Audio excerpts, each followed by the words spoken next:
I'm Fang, and I'm thrilled to be talking to you about my debut picture book, Dim Sum Palace.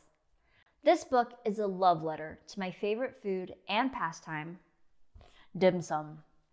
The story came to me during the early days of lockdown when we were bleaching our groceries and rationing toilet paper.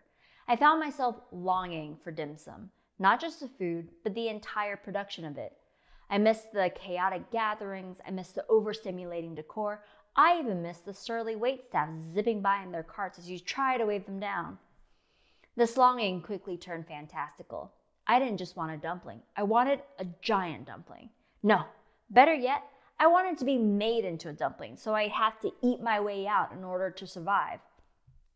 I made a drawing during this time. I call it Death by Dumpling, What a Way to Die.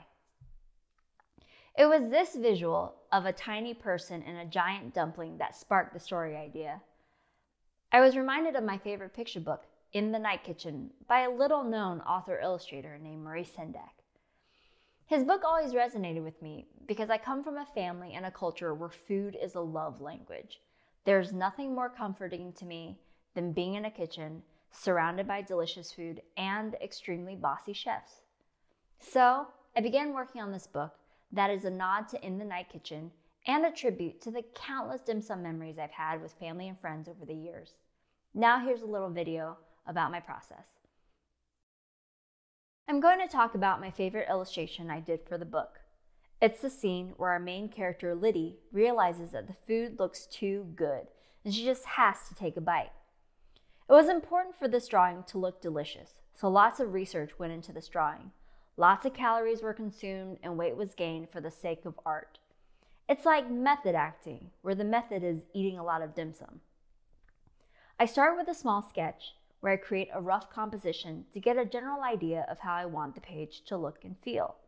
Next, I refine the rough sketch, making definitive decisions about content and composition. Once a sketch is to my liking, I begin the final art with graphite on paper. I'm pretty heavy-handed when it comes to art making. I use my pencil like I'm coloring in a coloring book. I just love the texture and the energy it creates. When the art is done, I scan it and color it in Photoshop. And voila, the final art. Well, I hope you like my book. Thank you so much for listening. Thank you for all the great work you do. Bye.